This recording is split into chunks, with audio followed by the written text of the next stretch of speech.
दिल ने फिर याद किया। चंद यादें जो अपना हिस्सा है, इनकी खुशियों को बांट कर जी लें। सिनेमा के शायकीन और मौसीकी के शेदाइयों को शीबा का प्यार भरा आदाब, नमस्कार, सत श्री अकाल, प्रणाम। दिल ने फिर याद किया में आप सभी का तहे दिल से इस्तकबाल है। और आज जो शख्सियत हमारे इस प्रोग्राम में शामिल है, हमारे साथ महवी गुफ्तगू रहेंगे, वो है वो जाना माना नाम हिंदुस्तानी सिनेमा का, हिंदुस्तानी म्यूजिक इंडस्ट्री का, जिन्होंने काफ़ी दहाइयों तक राज किया। एक ऐसी म्यूजिकल जोड़ी जिनके गाने दिल को छू कर गुजर जाते हैं, मानो कानों में रस घोलने का काम करते हैं। बहुत ही यादगार नगमे इन्होंने हमें दिए हैं।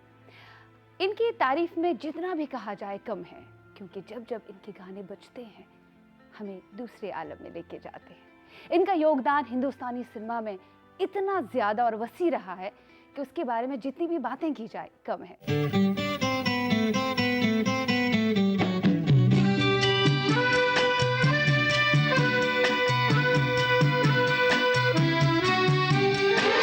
चलिए हम मिलवा ही देते हैं आपको आज के हमारे मेहमान से, जो अपनी बीती यादों में हमें लेकर जाएंगे और कई सारी बातों के ऊपर से पर्दा उठाएंगे। ये है नन्हा ददन, कल्याण जी आनंद जी की जोड़ी में आनंद जी साहब। बहुत बहुत खैर मकदम है आपका हमारे शिवा जी, वाह, बहुत अच्छा बोलती हैं। बहुत बहुत शुक्रिया, हमारी खुशनसीबी कि आप हमारे स्टूडियो में शिरकत फरमा है और हमारे साथ अपने बीती यादें जो है वो शेयर करेंगे। जैसे कि आनंद जी की बात आती है तो हाँ, कल्याण जी की बात तो आ ही जाएगी। कल्याण जी, आनंद जी, दोनों भाई, दोनों ने बचपन एक साथ गुजारा, एक साथ देखा, एक साथ पले बढ़े। दिमागी तौर से कौन ज़्यादा शरारती था, कौन ज़्यादा अक्लमंद था, कौन ज़्यादा वसी था इस बारे में भी हम बात करेंगे। लेकिन आपकी जोड़ी बनने से पहले अगर हम आपके बचपन में झांकने की कोशिश करें तो रुझान संगीत की तरफ, मौसीकी की तरफ आपका पहले से गया या फिर हम कल्याण जी को इसमें डालने की कोशिश करेंगे? सबसे पहले ध्यान इन चीज़ों की तरफ किसका गया? जबकि सुनने में यह आया है आपको ज़्यादातर एक्टिंग का शौक था, कितना सही है? जानना चाहेंगे।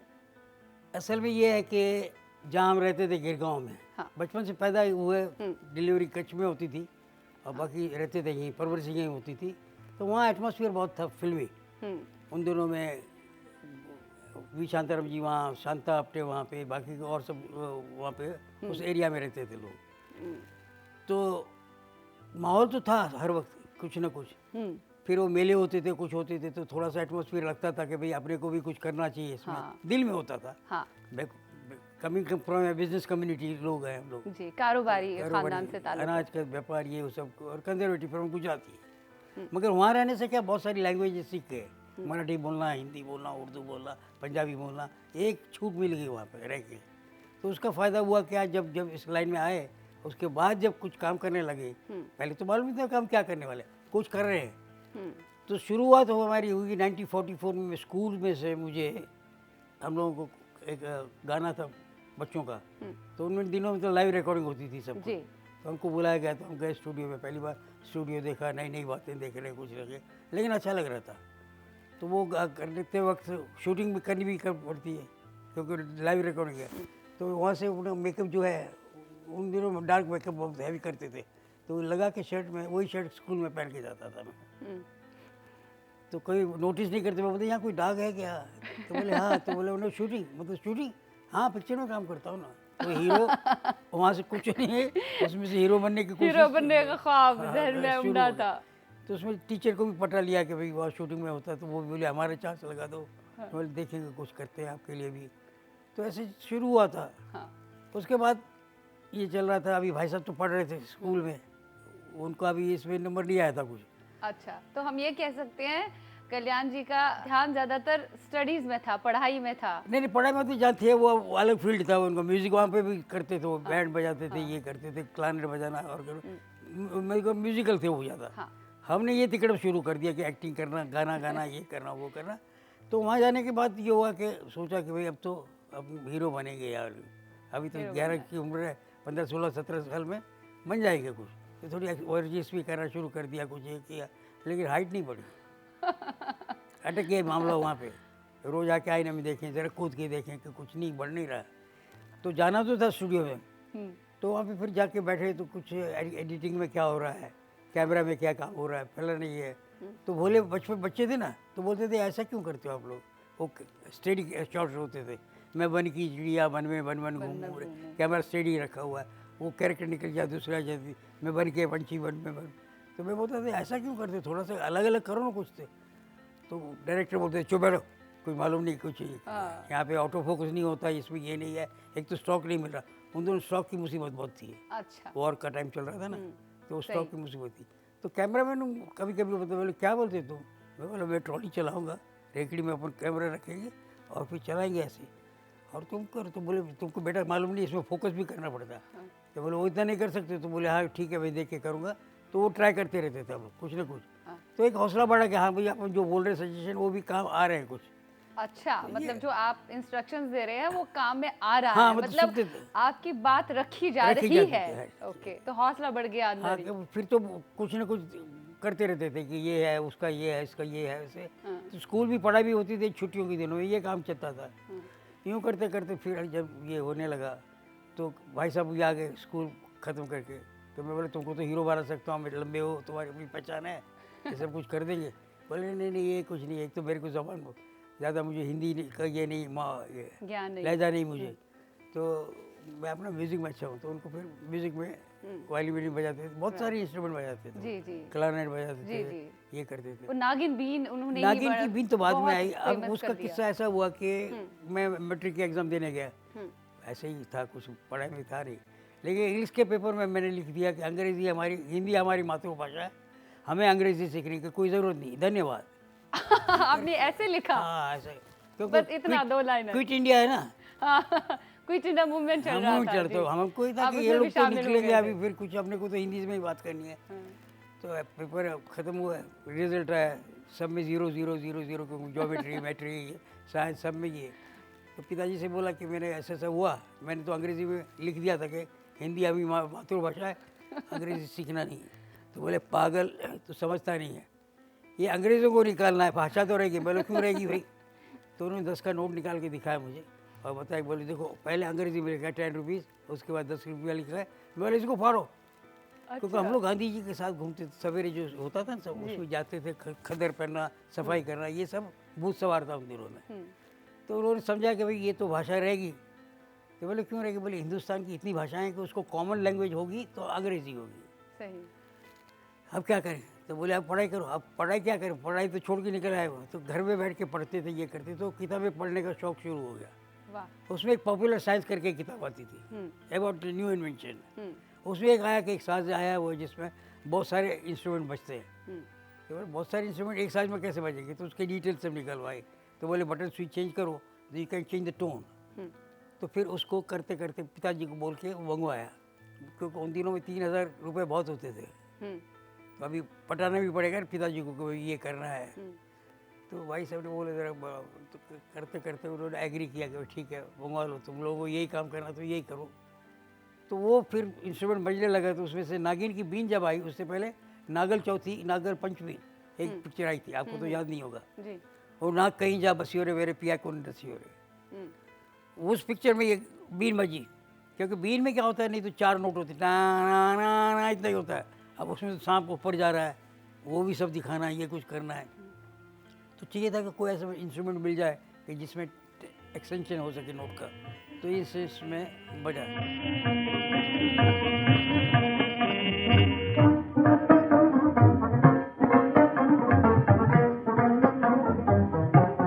उसको देख के फिर मद्रास में एक पिक्चर बनी नागल चौथी, वो भी इसी पे हिट चली। ये देख के ये अपने फिल्मिस्तान वाले बोले ये पिक्चर चलती क्यों है। बोले एक शाम की गाना है, वो देखे। तो उन्होंने बोला ये काम करो, सीधे पूरी पिक्चर नाग पे बना डालो, जिसका नाम था नागिन। जी। वो नागिन मनी हेमंत जी का म्यूज़िक था।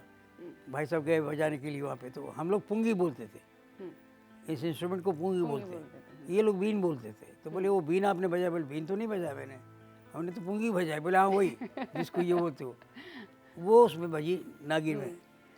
अब वो पिक्चर जो लगी तो 3-4 वीक तो नरम चली थी, वो ज़्यादा कुछ समझ में नहीं आया लोगों को। बाद में म्यूज़िक जो चला उसका, वो सुपरहिट हो गया, उसके बाद तो एक नया आयाम आया। हेमंत दा के मैं बोलता हूँ कि उन दिनों में ये चल रहा था, अमीन जी के प्रोग्राम चल रहा था। हाँ। 7-7 गाने नागिन के पिक्चर के होते थे बिना का में। हाँ, बिना का 12-16 गाने में से 7 गाने वही चलते जी। थे और बरसों महीनों तक। राइट। तो ऐसा होता है। तो ऐसे शुरुआत हो गई आपकी, लेकिन आप पहले अपने भाई साहब को असिस्ट किया करते थे। हाँ, नेचुरली वो तो कई साथ सारी, में। हाँ कई सारी, लेकिन यहाँ बात आएगी सट्टा बाजार की, जो बहुत ही बड़ी हिट रही थी। नहीं, इससे पहले जो ओपनिंग जो हुई हाँ। वो सुभाष देसाई की, उनके पिक्चर में काम करते थे, तो वो उन्होंने बोला कि ये बजाते थे बैकग्राउंड में, बोले तुमको म्यूजिक देना है मेरी पिक्चर का। हाँ। तो वो बोले मैंने तो कभी दिया नहीं। बोले नहीं, तुम कर सकते हो, देखते हैं तुम्हारी बातों से कि तुम ये कर सकते हो। मेरे को आके बोले कि ऐसा ऐसा ये बोल रहे हैं, क्या करना है। बोला मैथोलॉजी पिक्चर में क्या करेंगे, अभी कभी कंपोज किया ही नहीं। हाँ। लेकिन होता नादानी होती, कभी कभी हो जाएगा, सब कुछ हो जाएगा। हाँ। तो उनको बोला कि भाई मैथोलॉजी सोशल कभी करेंगे तो करेंगे। तो बोले नहीं, मैं 6 पिक्चरें देता हूँ। 6 पिक्चर में एक राज कपूर होंगे, एक में दिलीप कुमार होंगे, एक में ये होगा। हाँ। तो अभी बहुत पीछे पड़ गए, तो पिताजी से बात की हमने कि भाई एक प्रोड्यूसर पीछे लग गया है और म्यूज़िक देने को चाहता है। अभी उनको भी मालूम है म्यूज़िक देना ने क्या है।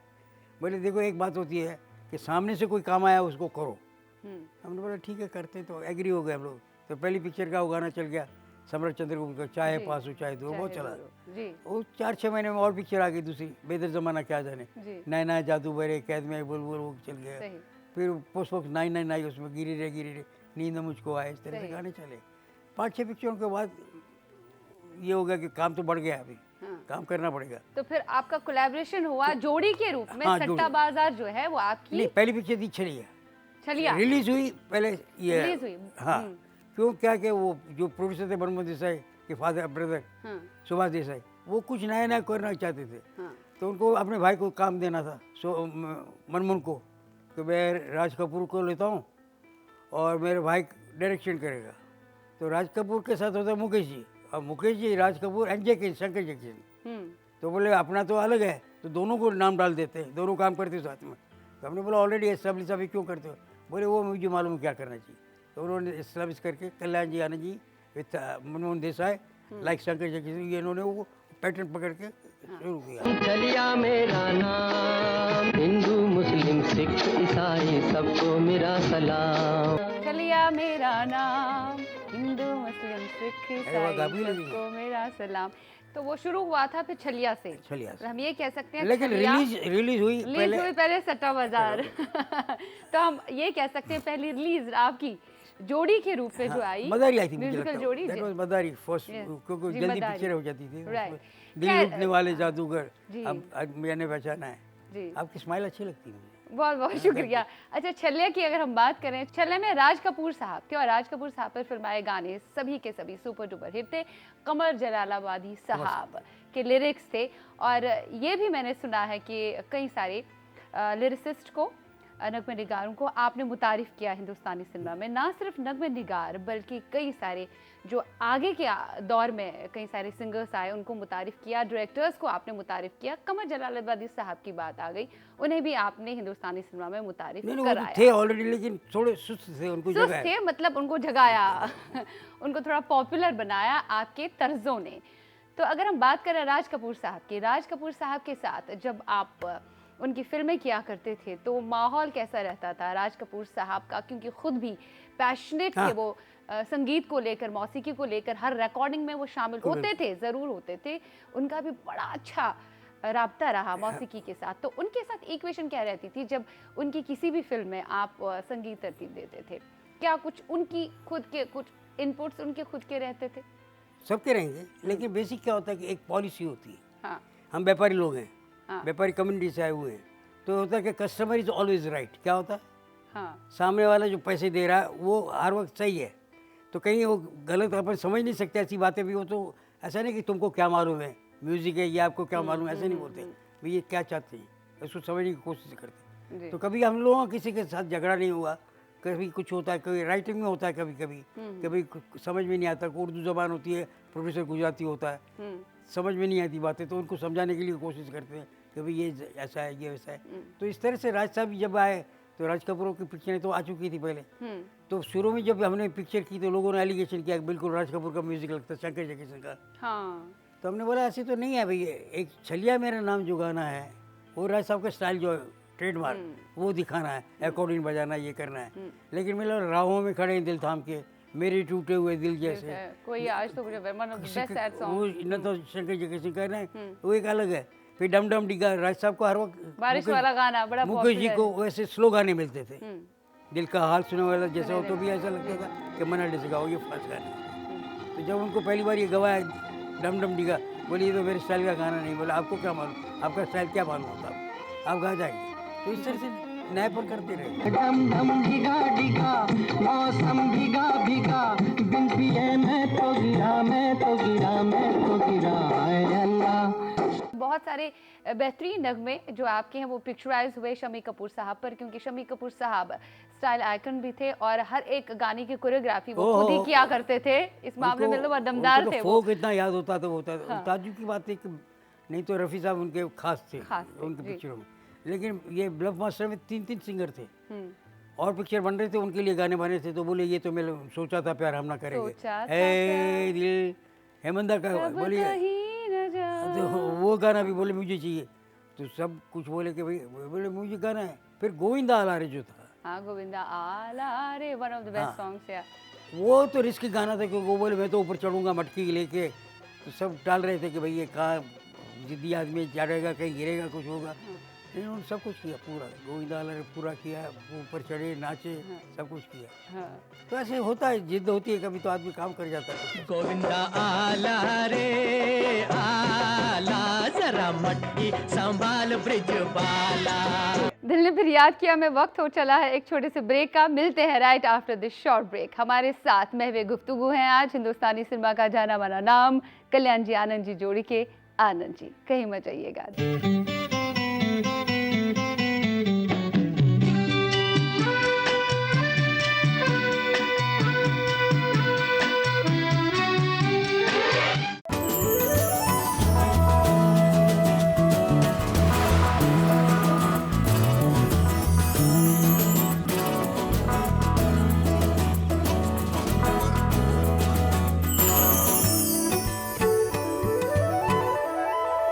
दिल ने फिर याद किया।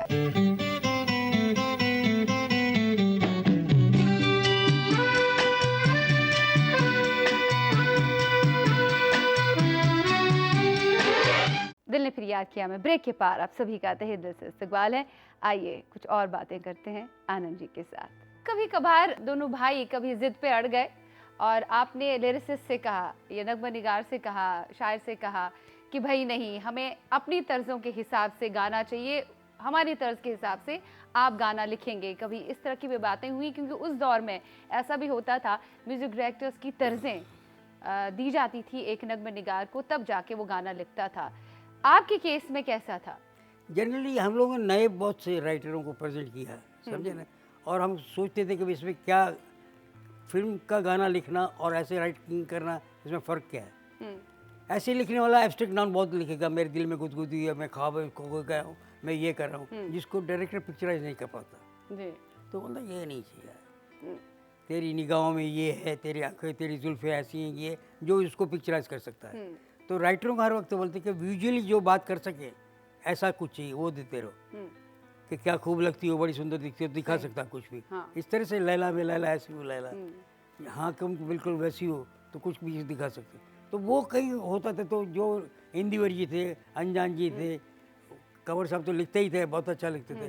कभी कभी ऐसी फिलोसॉफिकल बात आ जाए तो हम उनको छूट देते थे कि भाई आप जो भी करना करिए। तो आपने आनंद बख्शी को भी खूब सारी छूट दी, क्योंकि एक एक बार वो 25-25 अंतरे लेकर आते थे। आपके लिए तो बड़ा मुश्किल हो जाता होगा, कौन सा अंतरा हम ले नहीं, लें? उनका ये होता था कि शुरू में वो पूरी पिक्चर करने का उनको बहुत ये था नेचर। तो मेहंदी लगे मेरे हाथ में, उससे पहले उन्होंने 1-2 गाने, लेकिन हम लोग क्या होता था 2-3 राइटर भी काम करते थे, इसका पसंद है इसको ले लिया, उसका ले लिया। तो ऐसा नहीं था कि ये रहेंगे। उनका ये था कि भाई मैं पूरी पिक्चर करूँगा। तो मेहंदी लगी मेरे हाथ से, उन्होंने शुरू किया पूरी पिक्चर लगेगा। उसके बाद जब जब फूल खिले आई, तो बड़े अंगारे आई, ये सब पिक्चरें आई। जब फूल खिले, नाना करते प्यार तुम्हीं से कर बैठे, नाना करते प्यार तुम्हीं से कर बैठे। जब फूल खिले की बात आती है तो उसका म्यूजिक जो है, उसकी बात बिल्कुल ऐसे स्पष्ट तरीके से सामने आती है कि क्या म्यूजिक दिया है कल्याण जी, आनंद जी। ने क्या ज़बरदस्त क़यामत ढाया उस म्यूज़िक ने। वो फिल्म अगर याद की जाती है और यादगार तस्वुर की जाती है, it's because of the music only. सभी के सभी गाने हिट। इसका रीज़न था, हाँ जनरली क्या था कि हम जहाँ एरिया में रहते थे ना, वहाँ फोक इंस्ट्रूमेंट, तमिल लोग अलग रहते थे, उनके इंस्ट्रूमेंट अलग होते थे। पंजाब का ढोल बड़ा अलग होता था, गुजराती ढोल होता था लेकिन अलग होता था, यूपी का चकवा लेके गाना बजाना, ये सारे माहौल में हमने सुने हुए हैं बचपन से। तो उसका एक होता था कि ये है तो पंजाब है, ये है तो राजस्थान है, ये है तो ये था। तो जब कश्मीर की बात आई और पहली picture after Junglee, this was the first film was colour, जी, जिसमें इनका शमी जी, राइट। शशि जी भी, हम लोग भी पहली बार, हमारी भी 25 की हुई थी लेकिन कोई जुबली नहीं हुई थी, हाँ। शशि जी की भी नहीं हुई थी, और फर्स्ट टाइम कलर पिक्चर आई थी। अब जुबली कलर नहीं पिक्चर में एक नई बात ये होती थी कि इंटरल्यूड म्यूजिक जो शो हैं, बीच में म्यूजिक होते हैं ना, इंटरव्यू राइट। वो लंबे नहीं होते थे पहले, छोटे छोटे क्योंकि कुछ करने के लिए ज़्यादा था नहीं। अब कश्मीर दिखाना तो उसके लिए लंबा म्यूजिक चलता था, तो एक नया खूबसूरती ट्रेंड शुरू दिखानी हुआ है, हाँ। कि ये दिखाओ, पहले ये लंबा लंबा दिखाओ, ये कश्मीर हुआ, फिर कैरेक्टर आएगा, फिर वो म्यूज़िक करते करते बीच में और कुछ होगा, तो म्यूज़िक का एनहेंस बढ़ गया, गाने के बीच के म्यूज़िक भी लंबे हो गए, इंटरल्यूड जो है वो लंबा हो गया। इंटरव्यू लंबे होने लगे, फिर उसमें विजुअल भी आने लगे, बातें क्या करना है वो होता था, सब कुछ होता था। तो अलग अलग चीज़ें शुरू हुई इसमें, जैसे उफू खुदाया, उफू वाह खुदाया, राइट। वाह वाह वाह वाह, इस दीवाने दिल ने क्या जादू जलाया। अब वो पहाड़ों में गाना हो रहा है और ट्रॉली कैमरा चल रही है साथ में और ये भाग रहे हैं। जी अब तो पर्दा लग जाता है पीछे, ऐसे ही भागते रहो तो चलेगा। उन दिनों में ये नहीं होता था, हाँ उन दिनों में तो लाइव रिकॉर्डिंग करनी पड़ती थी, क्योंकि कैमरा भी ऐसा है कि गाड़ी में बैठो जर्कली लगे, ये सब कुछ करके वो उसमें करके लाना था। तो ये सब ऑब्स्टेकल जो थे उसमें मज़ा आता था काम करने का, हाँ। कि भाई इसमें क्या करोगी, इसमें क्या करोगी, इसमें क्या करोगी। हाँ फिर वो एको का जो था वैलीज में होता था, परफेक्ट। हाँ हाँ मितवा मितवा मितवा, ऐसे वो उसको गैजेट तो थे नहीं, तो उसको करते करते इसे बोले मितवा मितवा मितवा ऐसे करके और उसमें एक मजा था। कर everywhere you are doing some experiment हाँ। And trying something good. थोड़ी क्रिएटिविटी होती है। तो वक्त बदलने के साथ साथ आपकी फिल्में भी बदल गई, बदल गई। ठीक है, काफी आगे त्रिदेव भी आपकी आ गई, या सुभाष घई के साथ भी आपने हाँ, काम language किया। बदल गई, बहुत सारी लैंग्वेज बातें बदल गई कि इस हिसाब से जैसे आपने बात छेड़ी, या मैं जरूर आपसे ये पूछना चाहूंगी कि वक्त बदलने के साथ साथ क्या आपको लगता है आपको भी अपने म्यूजिक को उसी हिसाब से बदलना पड़ा, उसी रंग रूप में ढालना पड़ा? कहीं ना कहीं आपने एज ए म्यूजिक डायरेक्टर मौसीकार कंप्रोमाइजेस किए कहीं ना कहीं? सच बताइए। इसको कॉम्प्रोमाइज नहीं बोलते, एडवांस जो हो रहा है हाँ। उसके साथ चलना पड़ेगा।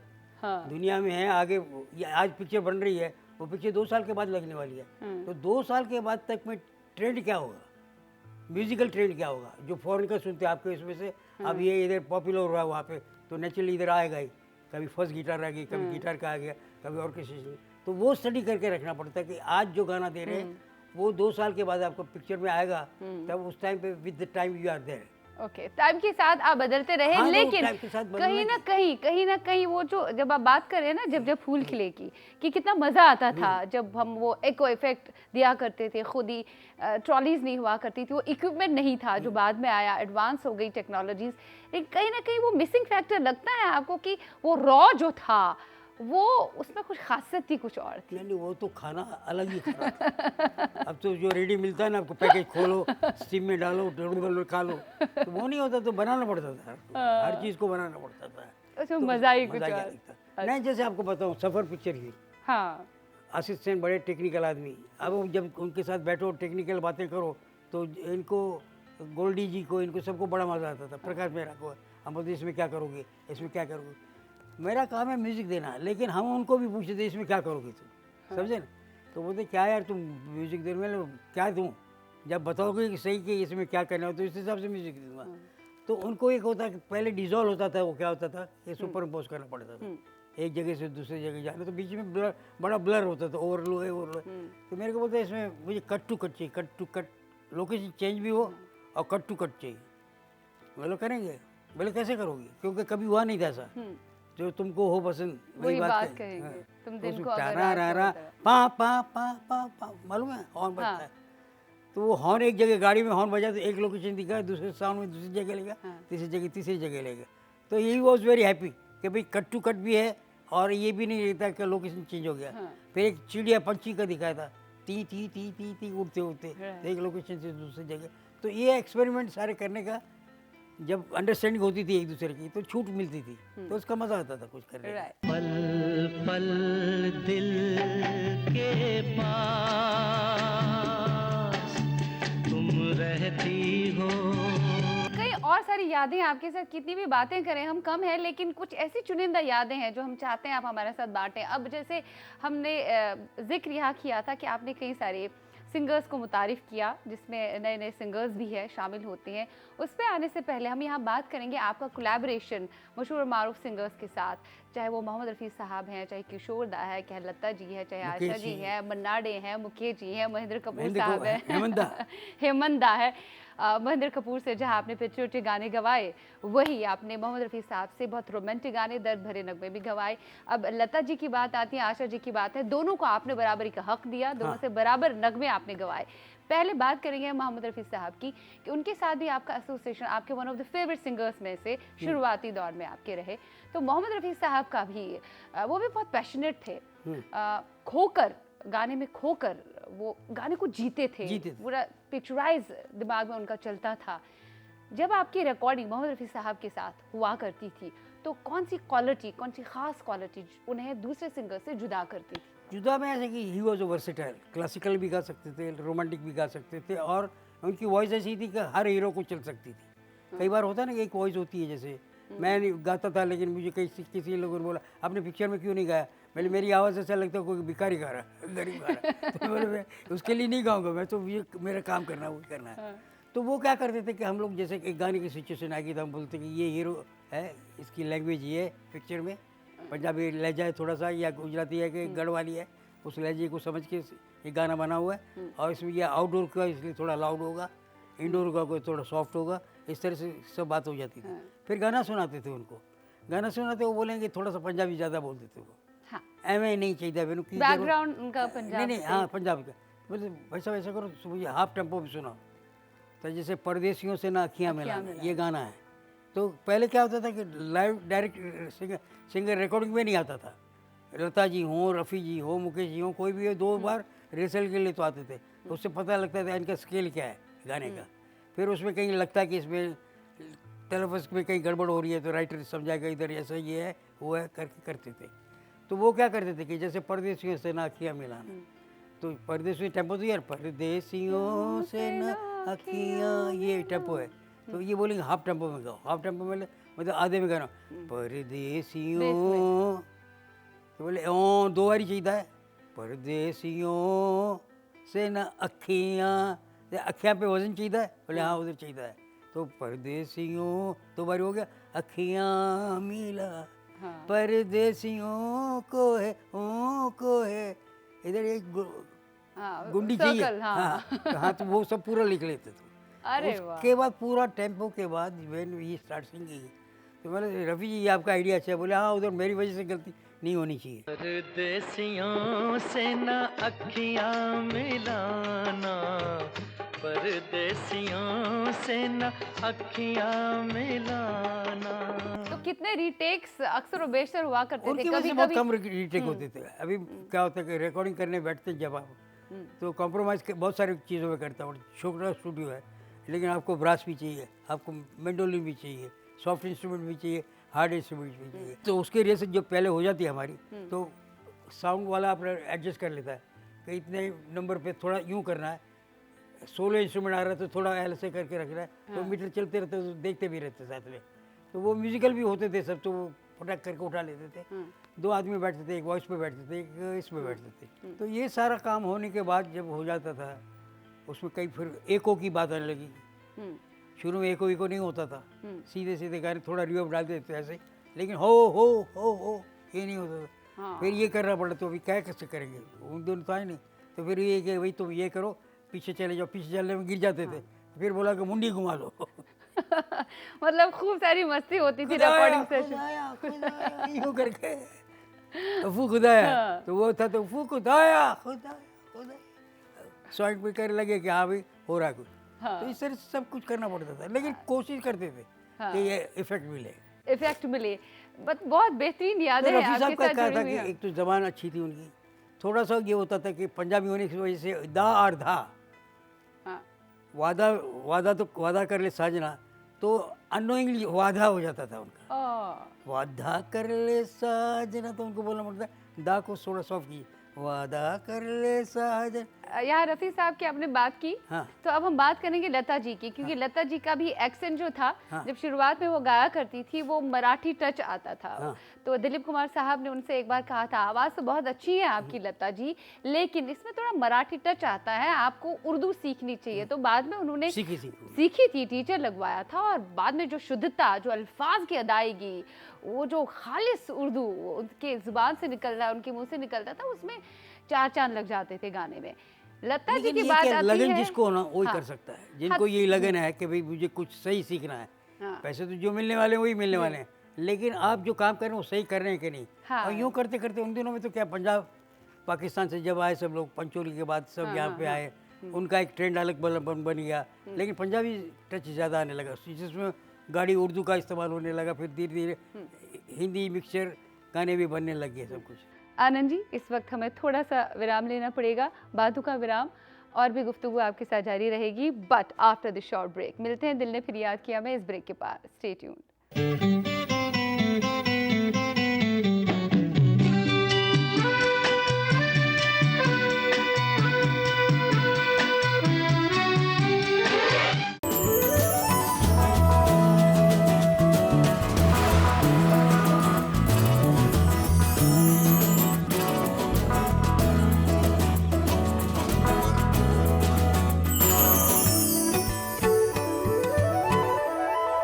दिल ने फिर याद किया।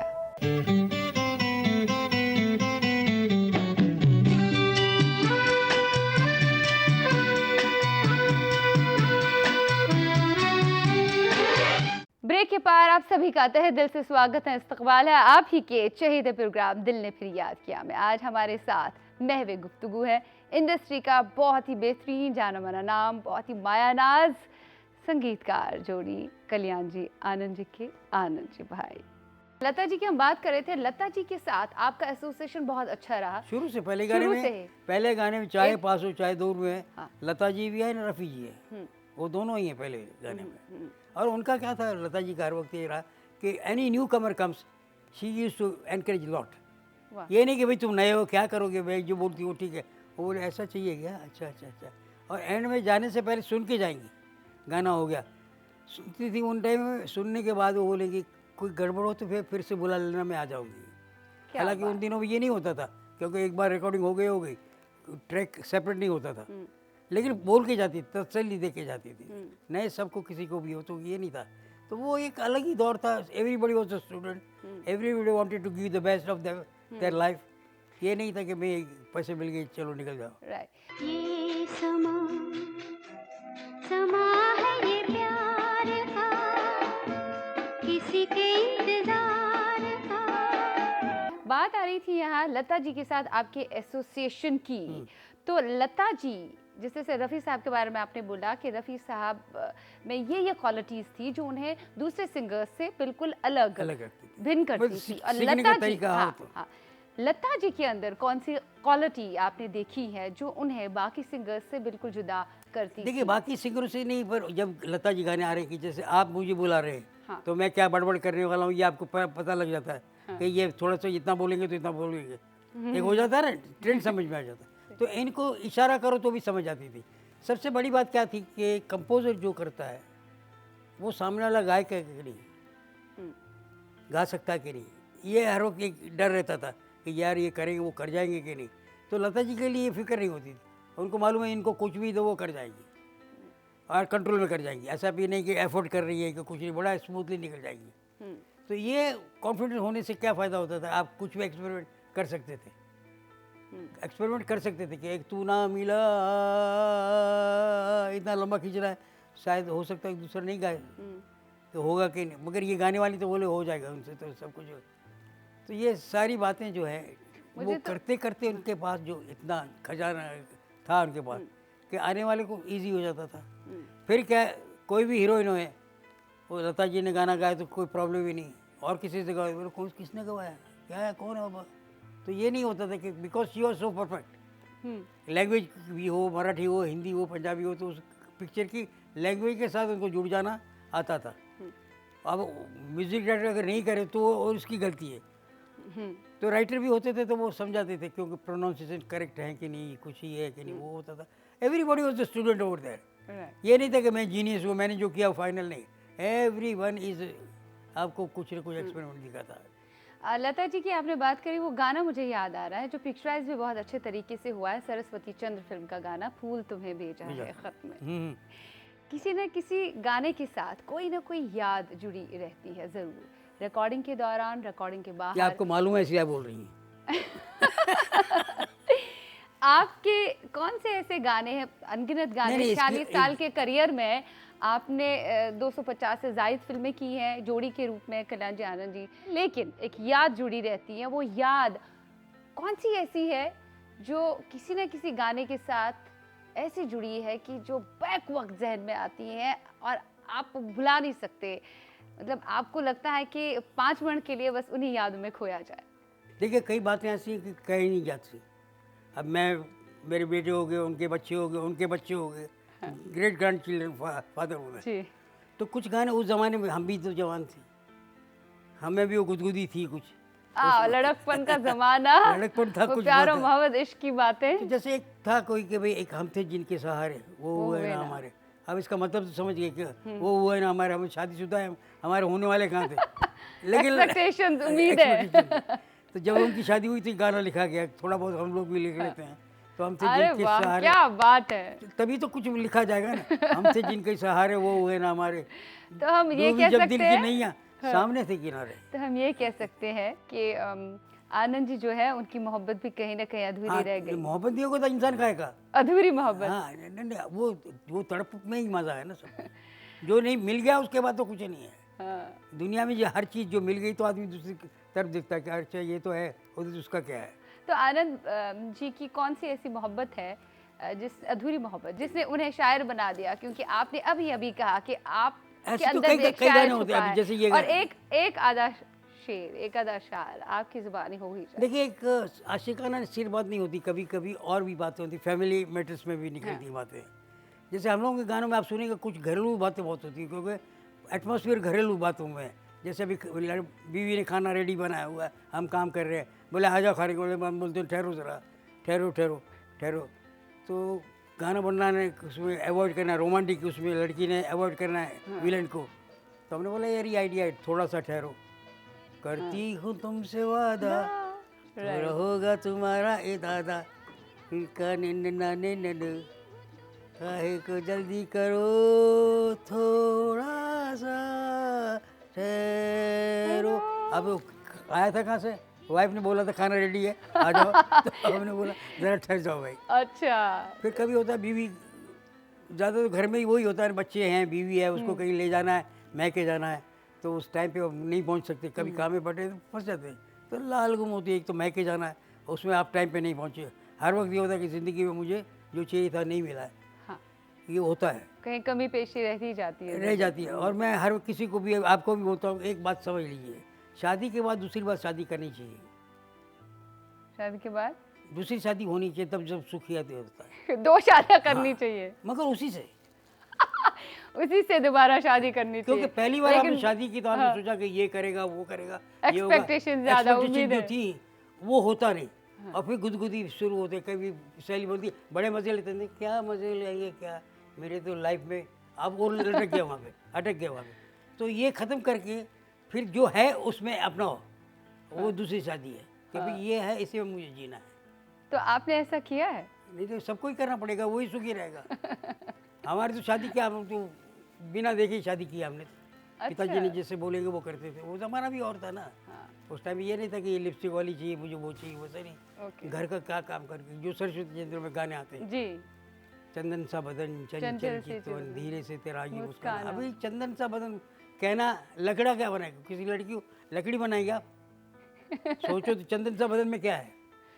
हाँ, कुछ भी नहीं, नथिंग, नो लकड़ी, जज्बात, इससे कोई stick- जज्बात नहीं है। नहीं स्टिक है, लेकिन जब घिसो तो उसमें खुशबू आती है। सही। तो औरत का ये जो नेचर है कि जितनी भी वो होती है उतना उसमें खुशबू रहती रही, दैट इज चंदन सा बदन।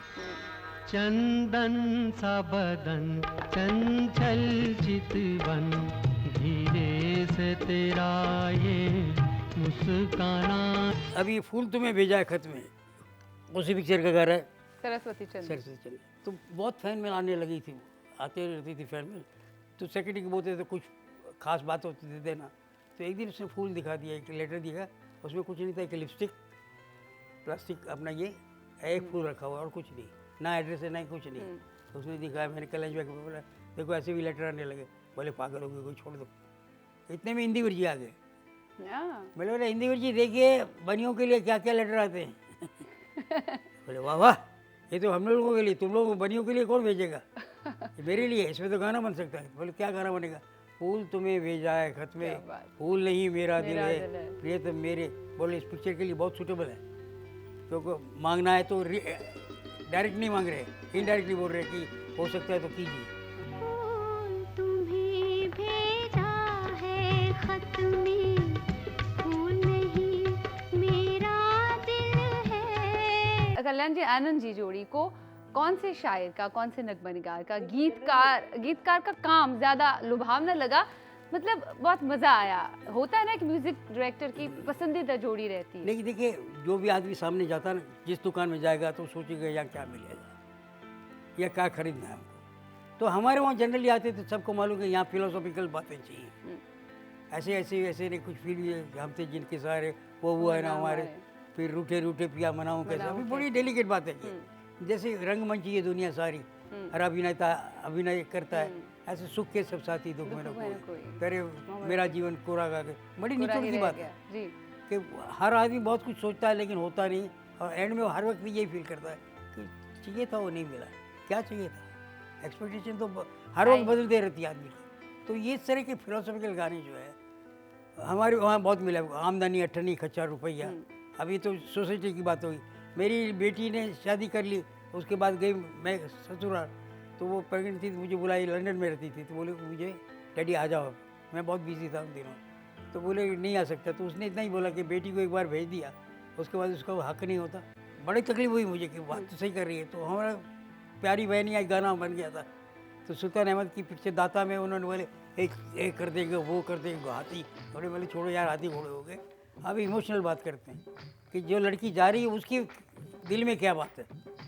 तो बाबुल का ये घर गोड़ी कुछ दिन का ठिकाना है, भैया तेरे आंगन की मैं तो ऐसी चिड़िया रे, रात भर बसेरा है, सुबह उठ जाना है। तो ये ऐसे गाने जब बनते हैं तो उस गाना जब भी चलता था तो हर वक्त मैं भी रोता था, ये भी रोते थे। मैं बोला भैया तुम क्यों रोते हो, मैं तो वो मुझे बेटी याद आ रही है कि उसने ऐसा बोला था, उससे इंस्पिरेशन। तो इस तरह से इमोशनल गाने जो बनते हैं वो अलग ही होते हैं।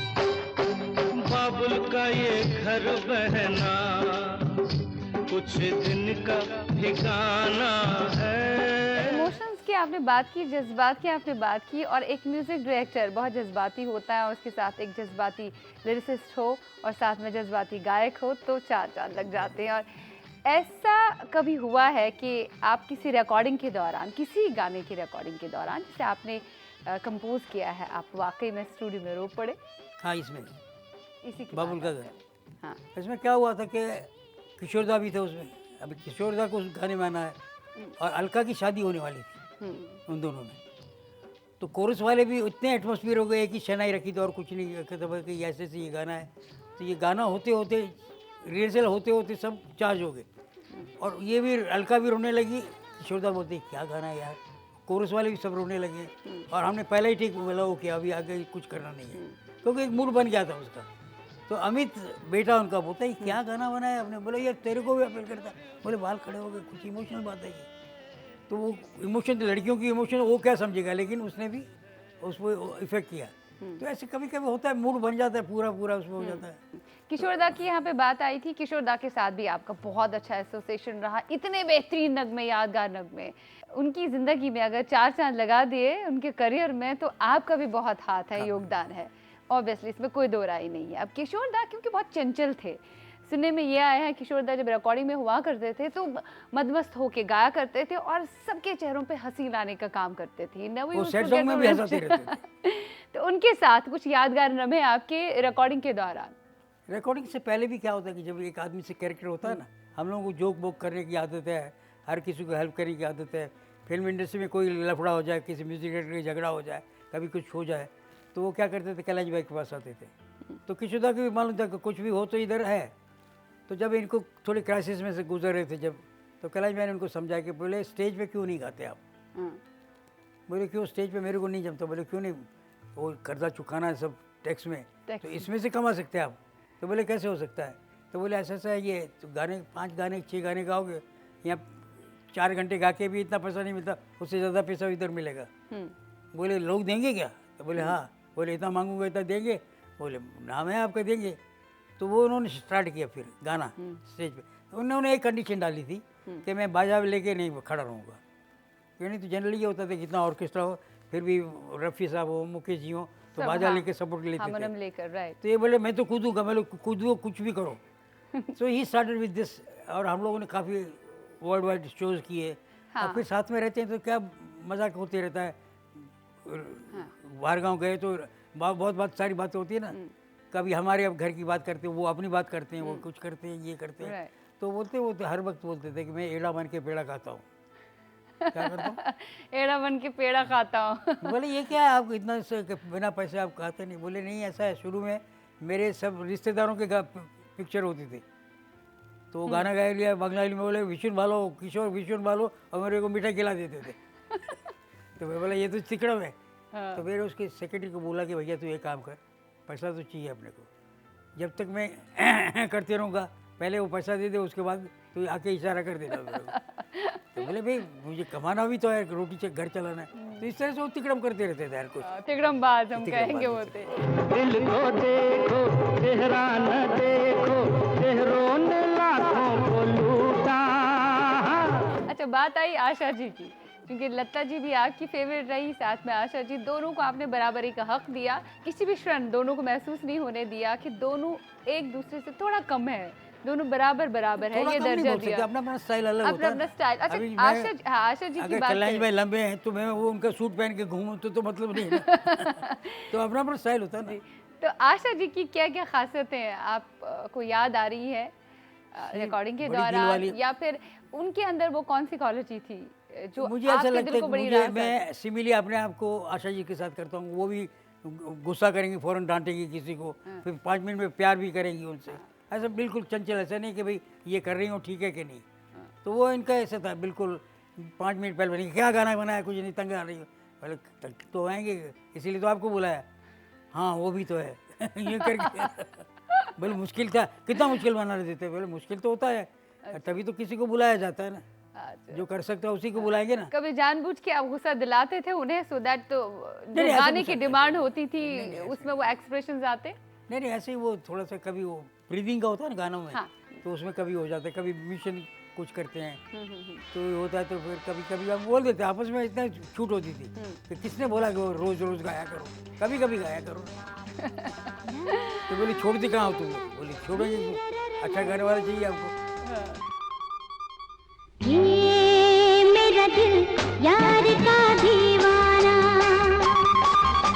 भी और कुछ सिंगर्स रह गए जिनकी बात करना आप ज़रूर चाहेंगे, उस सिंगर्स का नाम लेना भी ज़रूरी है। एक तो जिन्होंने हुबुल वतनी पर आधारित गाने आपके लिए गाए आपकी फिल्म के लिए, वो महेंद्र कपूर साहब, दूसरे मन्ना डे साहब और मुकेश जी। इन तीनों का हम अरे बिल्कुल- सब बड़े लोग। मुकेश जी तो तीनों भगवान के- के आदमी थे। ओह कमाल के आदमी थे, इतने अच्छे गाने गाने वाले। जब हमने मनोहर उदास, हाँ मनोहर उदास, आपको हमसे बिछड़े हुए एक ज़माना, हाँ। हम लोग नए नए उनको हर वक्त एक्सपेरिमेंट करते रहते थे, ट्राई करते रहते थे, क्योंकि आने वाली पीढ़ी के लिए नए चाहिए। बच्चे भी हमारे कभी कभी बोलते थे कि हमको हमारी आवाज़ दो, तो समझ में नहीं आता था शुरू में कि क्या हमारी आवाज़ मतलब क्या होता है, आपकी जेब में से निकालने। बोले नहीं नहीं ये आपके ज़माने के सिंगर हैं, हमारी सिंगर में हमको लगे कि हमारी इसके ये एक सोच थी उनकी। तो ये जब गाना गवाया आपसे हमको बिछड़े हुए एक ज़माना बीत गया। भी ज़रूरी ये था कि वो बाद में करना था, लेकिन उनको शूटिंग करनी थी। मुकेश जी आउटडोर बाहर गए थे तो इनसे गवा लिया था और बोला कि भाई इसमें ट्राई कर लो, फिर आप कुछ करेंगे। तो मुकेश जी आके जब उन्होंने देखा सुना तो बोले क्या इसमें तकलीफ क्या है, ये क्या इसमें क्या बुरा गया है, हीरो जैसी आवाज़ भी है, सब कुछ है, मैं कुछ कहने वाला नहीं। अब इतना बड़ा दिल दिखाना, नहीं तो रुक जाए आदमी कि मेरा गाना तुमने इसे गवा दिया। वो नहीं बोले नहीं ठीक गाया इसने, बराबर है ठीक रहो। तो ये नहीं, ये इतना बड़ा दिल होना, ज़िंदगी को समझे हुए वही लोग कर सकते हैं ये सब। सही। कि भाई हर किसी का दौर है, ऐसे का टाइम आता है, कोई ज़रूरी नहीं कि मैं ही सब कुछ हूँ ज़िंदगी में, ऐसे नहीं होता। तो ये इनमें बड़ापन था इनका। और गाते वक्त जो भी है वो बिल्कुल रिहर्सल करके, 2 रिहर्सल करके, 3 रिहर्सल करके बाद में गाना गाते। हम लोग बोलते हैं डीजल इंजन है। डीजल इंजन समझते आप? थोड़ा गर्म होने में टाइम लगता है जी। उसको।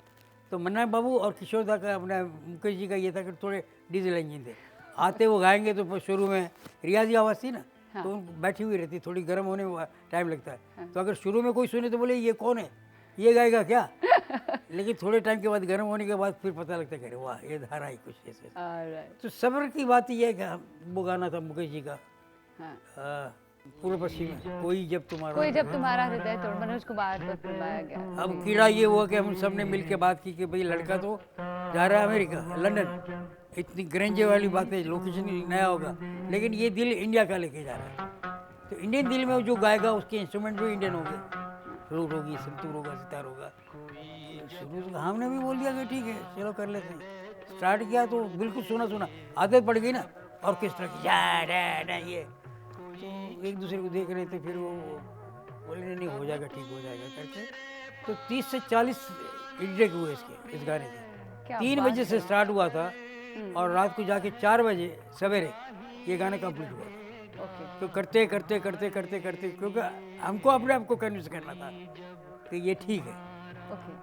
तो एंड में वो बोले कि नहीं, सब मुकेश जी भी फ्लूट वाला अकेले एक फ्लूट बज रही है, टन एक ही इंस्ट्रूमेंट बज रहा है।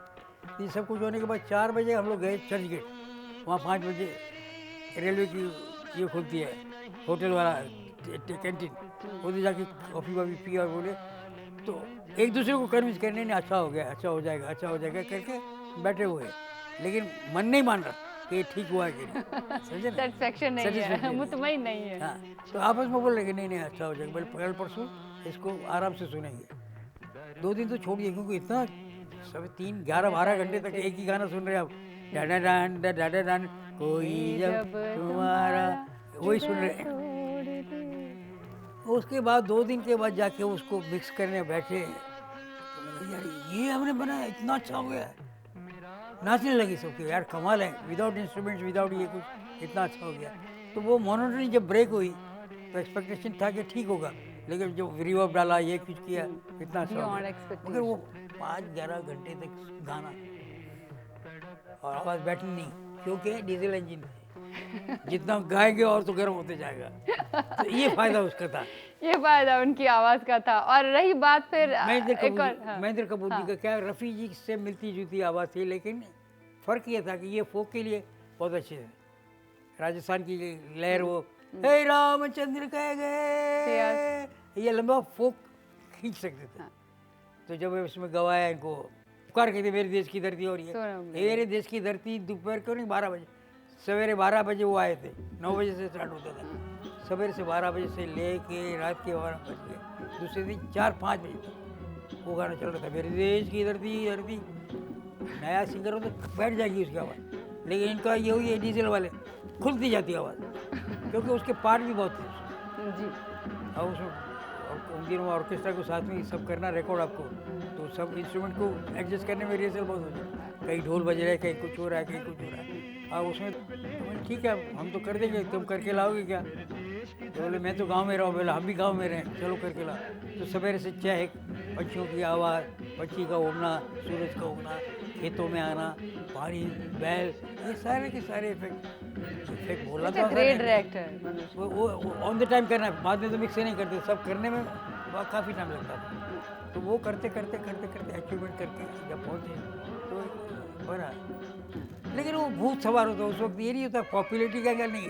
हम एक चीज़ याद रखिए, जब कोई भी काम करना, पॉपुलर एंगल है कि नहीं वो नहीं सोचते, आपको क्या चाहिए वो मिल रहा है कि नहीं। जब वो करते हैं आप, तो फिर पॉपुलर ऑटोमेटिक अच्छा है तो होता ही है। आनंद जी भाई, बहुत अच्छा लग रहा है आपके साथ बात करते हुए, कई बीती यादें ताज़ा हो रही हैं, कुछ और बातें करेंगे, लेकिन इस छोटे से वक्फे के बाद देखते रहिए अपना चहेता प्रोग्राम दिल ने फिर याद किया।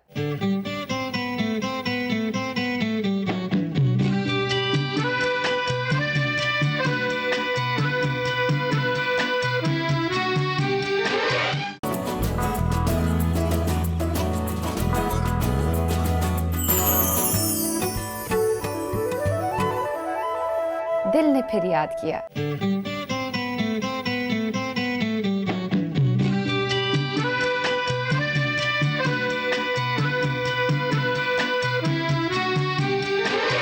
दिल ने फिर याद किया में ब्रेक के पार आप सभी का तहे दिल से इस्तकबाल है। आइए कुछ और बातें करते हैं आनंद जी के साथ। हर दौर के गायक के साथ आपने काम किया है, लिरिसिस्ट के गीतकार के साथ आपने काम किया है। यहाँ आई बात, आपने कई आगे जाके नए नए गायकों को भी हिंदुस्तानी सिनेमा में, हिंदुस्तानी फिल्म इंडस्ट्री में मुतारिफ करवाया। हम अगर बात कर लें अलका याग्निक जी की, हम अगर बात करें कुमार शानू की, उदित नारायण जी की बात करें, उनके करियर को भी अगर उड़ान मिली है तो हम ये कह सकते हैं कल्याण जी आनंद जी के संगीत की वजह से ही मिली। तो भाई साहब का क्या था कि हम काम कर रहे थे, तभी उन्होंने बीच में एक बार बोल दिया कि मुझे लगता है कि भाई नए सिंगर आने चाहिए, अभी नए लोग, हमको नए आए तो सीखने में टाइम लगा कि नहीं, तो ऐसे मौका मिल रहा है तो उनको सिखाना चाहिए। तो फ्रीली सबको सिखाते थे। पहले को नए कमल बारोट, हंसता हुआ नूरान चेहरा, हाँ चेहरा, तो वो वाइंग पहली।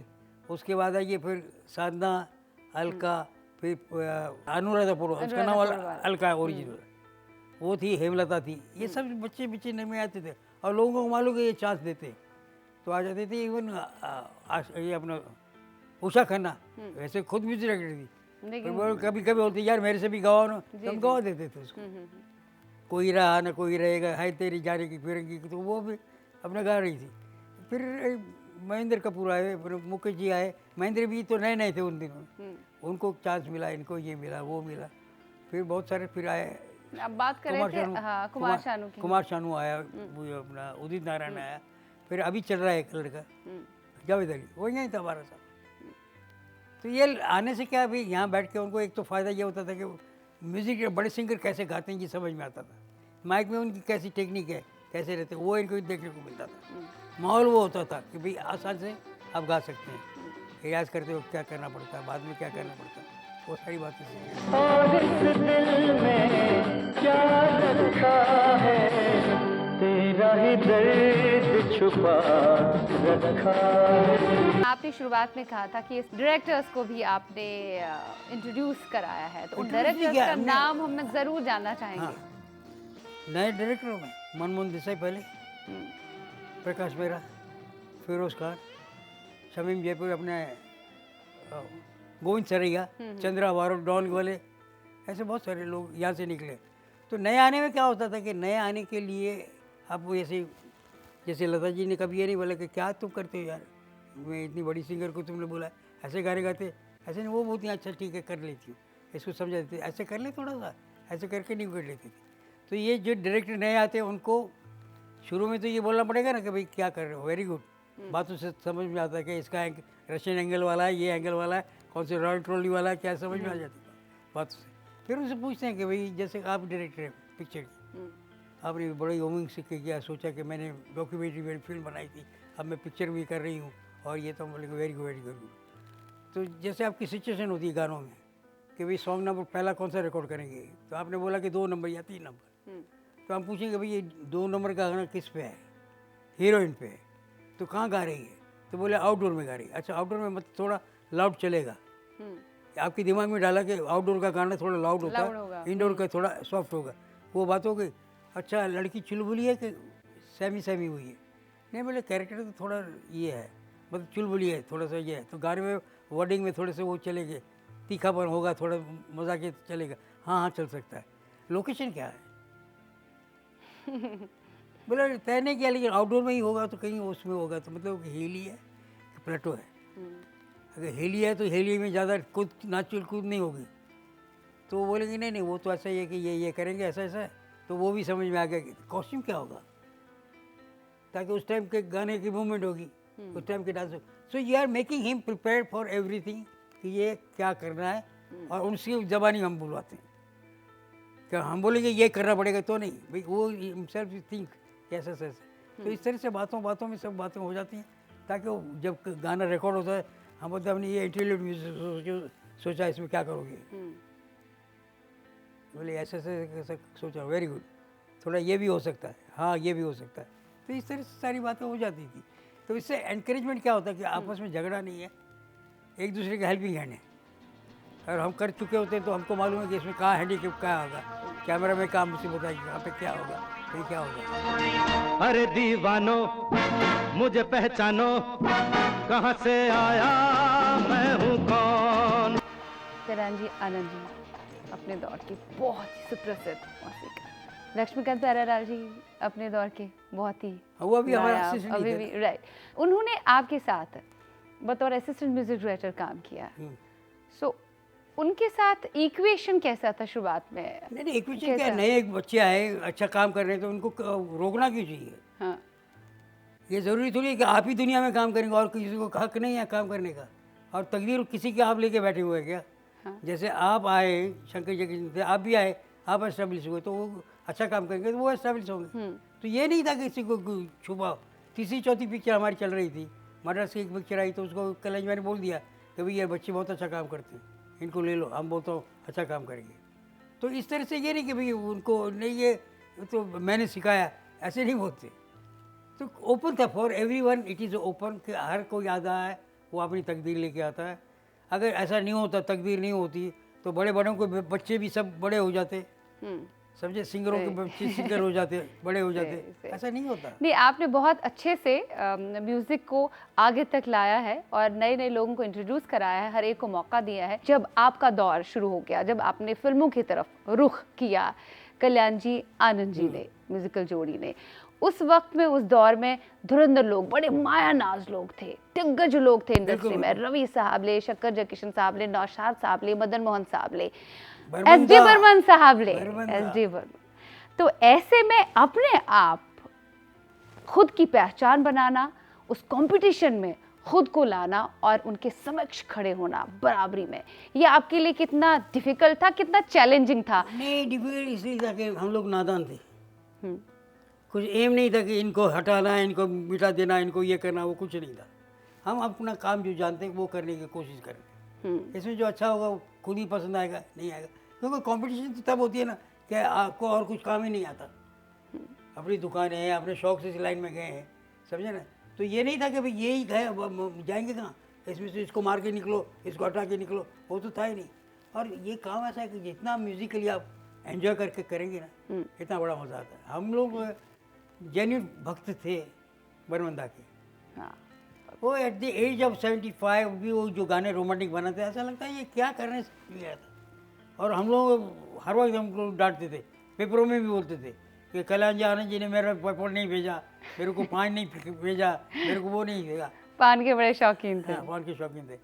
तो ये भी नहीं था कि भाई उनसे कुछ ही है। बर्मन से आरडी सिंह के साथ हमारे साथ में एक ही स्टूडियो में हम लोग काम करते थे जी। और उनके जनरली होता कि किसी की रिकॉर्डिंग में और जाता नहीं, आपकी रिकॉर्डिंग चल रही है तो मैं नहीं आऊँगा, लेकिन हम लोगों में एक ही था, उनका काम चल रहा है तो भी हम चले जाते, हमारा काम चल रहा है तो मैं आके बैठेगा, क्या करेगा वो करे।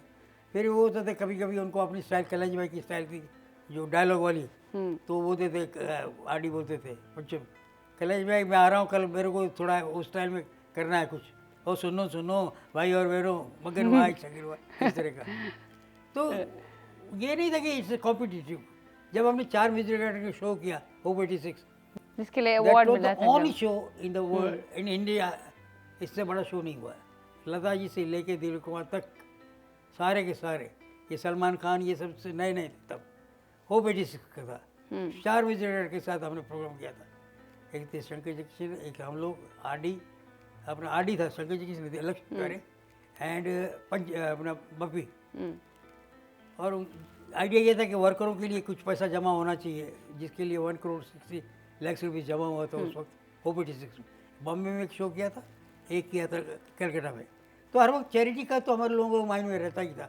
एक तो गुजराती हैं, फिर जिस काम के लिए कर रहे हैं उसमें से कुछ ऐसा काम होना चाहिए कि जो कंस्ट्रक्टिव हर वक्त रहे, तो ये हर वक्त रहता था।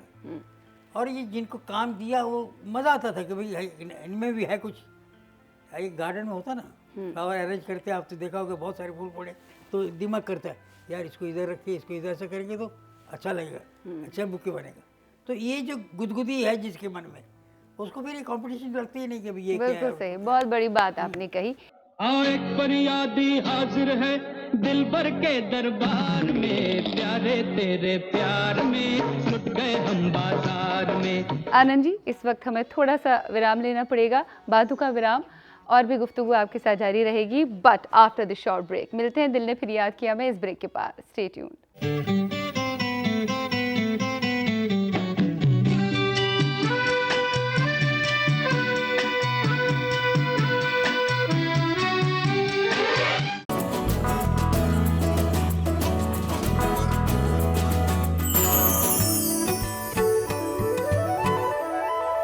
दिल ने फिर याद किया।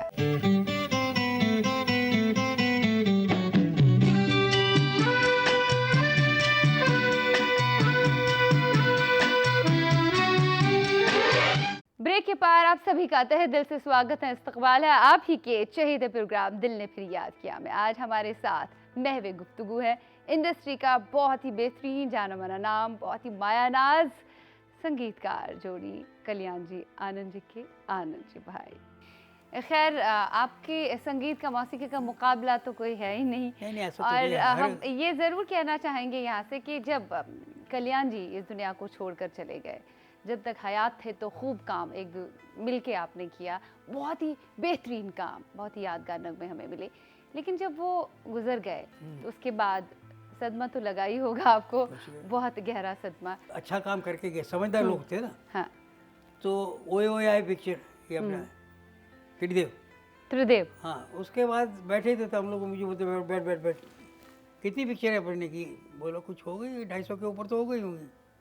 मज़ा आया? बोला हाँ, बहुत मज़ा किया काम का। बोले अभी ये जो ट्रेंड आया है ओए ओए, अभी आएगा पोए पोए खोए खोए, अब पोइट्री जा रही है, ऐसा लगता है। नया ट्रेंड आया, एब्स्ट्रैक्ट सब चाहिए उनको, इसमें काम करे मज़ा आएगा। क्या करना तो पड़ेगा। बोले क्यों, ऐसा ज़रूरी थोड़ी है कि यही करना है। मैं बोला समझा नहीं मैं।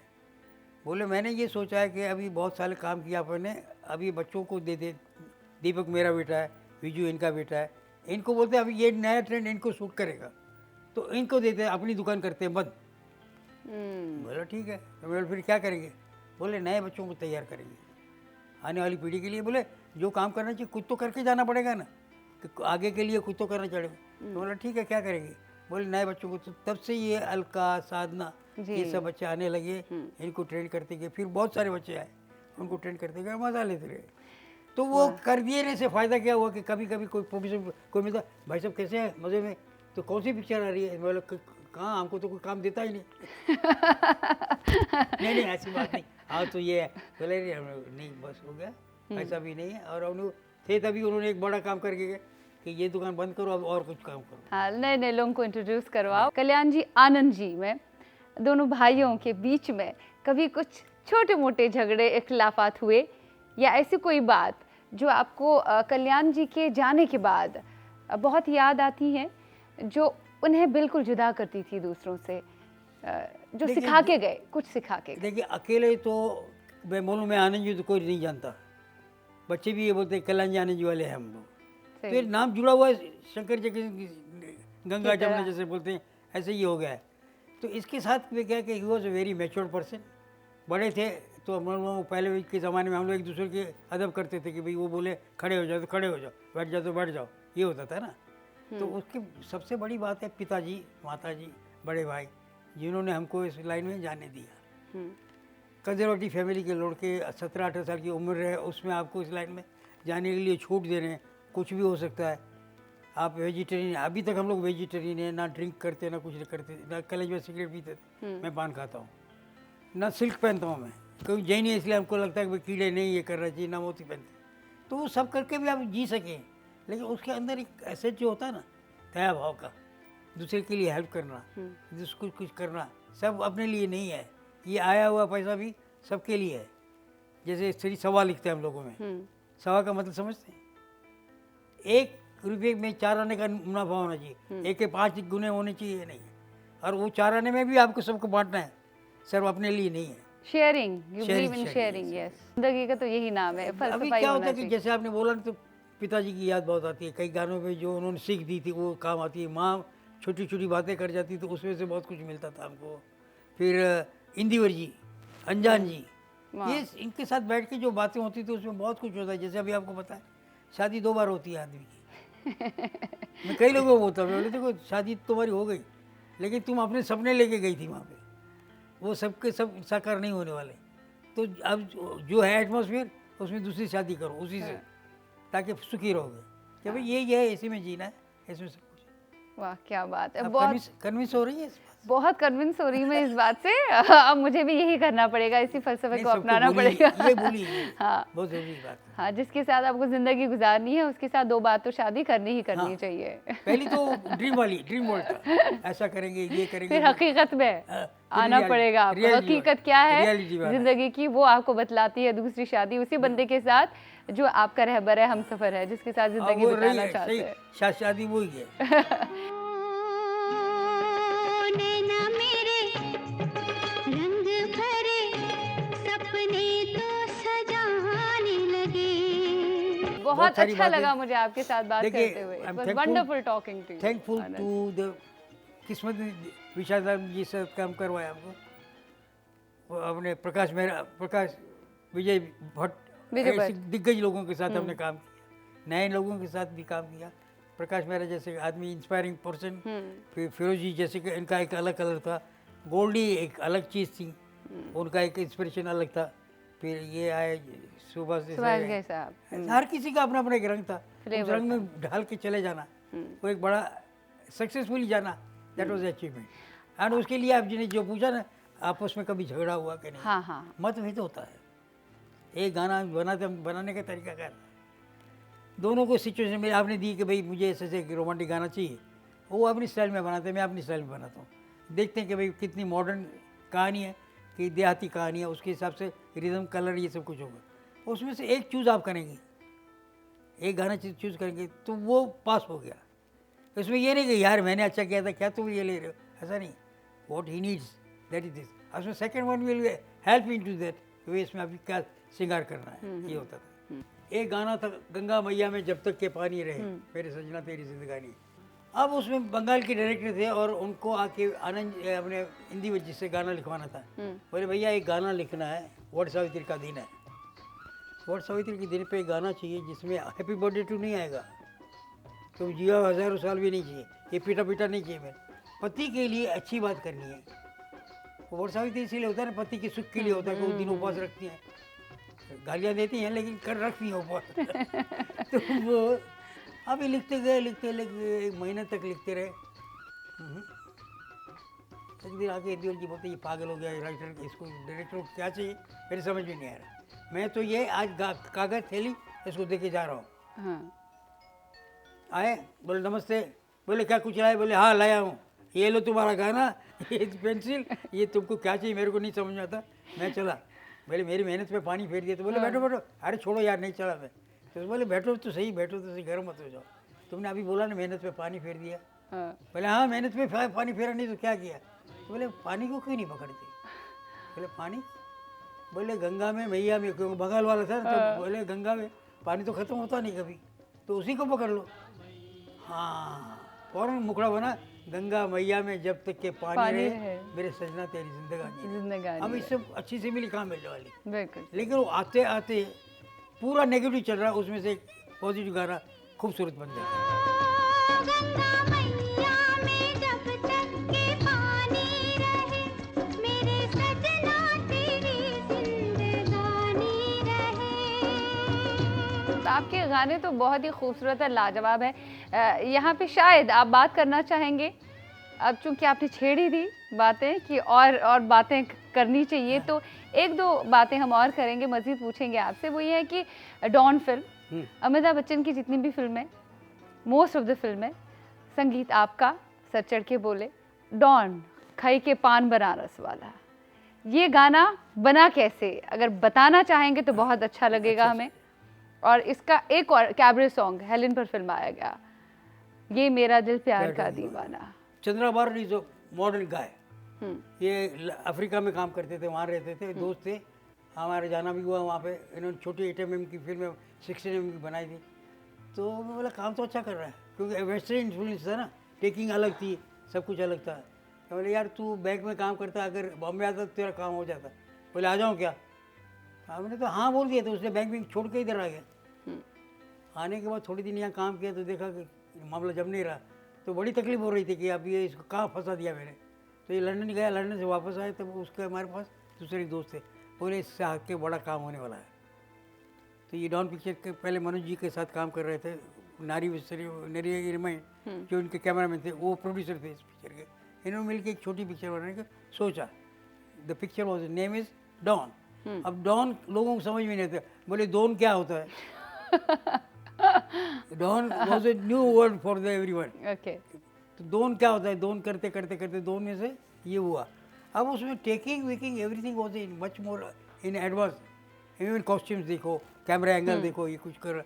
तो हम लोग वेस्टर्न पिक्चर बहुत देखते थे हर वक्त, जब भी बैठते तो डिस्कस करते कि जेम्स बॉन्ड में ये हुआ, इसमें ये हुआ, इसमें ये हुआ, इधर क्या कर रहे हैं, ये कैसे हुआ। साउंड ऑफ म्यूजिक में कैमरा एक जगह से दूसरी जगह कैसे गया।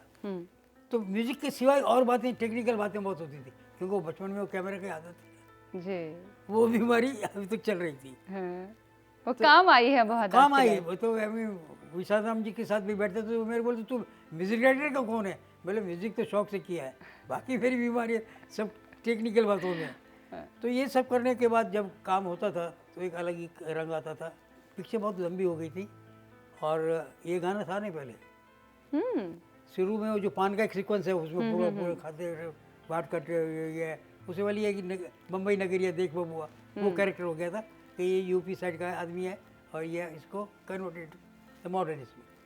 तो मनोज जी ने पिक्चर देखने के बाद बोले कि पिक्चर तो बहुत लेंदी हो गई है, इसको थोड़ा काटना पड़ेगा, और नहीं तो ब्रेक करो, कुछ बीच में एक मोनोटोनी ब्रेक करो, फाइट फाइट फाइट फाइट चल रही है।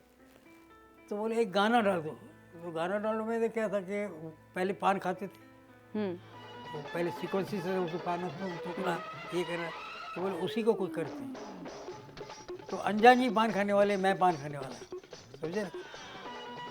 तो बोले इसको ऐसा करते हैं, इसमें कोई पान वाला डाल देते गाना, समझे। तो ऐसी सिचुएशन एक पिक्चर में आई थी इनके देवान साहब की पिक्चर में, जिसमें इम्पोस्टर है वो, लेकिन पान खाते इसे पकड़ा जाता है, लेकिन वो वहाँ गाने वाने की सिचुएशन नहीं आई। तो ये हो गया क्योंकि बचपन में जो फोक सुना हुआ था हर जगह का, वो कैसे सुनते थे हम लोग। प्रसाद लेने के लिए जाना है मंदिर में, हनुमान जी का मंदिर होता है, डे करके प्रसाद लेकर भागो कि राम के मंदिर में और कुछ हो रहा है, वहाँ से प्रसाद ले। लेकिन म्यूजिक सुनते जाते थे, यहाँ पे टाइप क्या है, यहाँ पे टाइप क्या है, और ये नहीं मालूम था कि ये आगे काम आने वाला, यहाँ मंजीरा यहाँ क्यों बजता है, यहाँ पे ढोलकी क्यों बजती है, गुजराती में ढाक का टक्का क्यों बजता है। वो जब आया तो मैं भूल चली बाबुल का देश में आया, कहीं के पान बरस वाला है, फिर नेपाली गाना आया, बोलेगा तो बोलेगा, बोलता है, बोलेगा तो बोलता है, फिर ये कहीं के पान बनारस वाला। इस तरह से हर कलर के फ्लेवर को के उसका इस्तेमाल करने का बड़ा मजा है। लेकिन सिर्फ फोक नहीं बनता, उसके साथ उसके इंस्ट्रूमेंट कौन सकते हैं, उसको इस्तेमाल करना पड़ता है, तब जाके खिलवाड़ होता है कि लगता है बिल्कुल। ओ खाई के पान बनारस वाला, खुल जाए बंद अकल का ताला। बहुत बहुत शुक्रिया, आप हमारे स्टूडियो में तशरीफ लाए, हमारे लिए बहुत खुशी की मसरत की ये बात है। उम्मीद करती हूँ आज का दिल ने फिर याद किया आपको बेहद पसंद आ गया होगा। लिखिएगा ज़रूर shiva.lateef@nw18.com पर। एक नई शख्सियत के साथ यादें ताज़ा करेंगे अपने नए शुमारे में। तब तक के लिए अपना ध्यान रखिएगा, अपना ख्याल रखिएगा। खुदा हाफिज़। आओ जो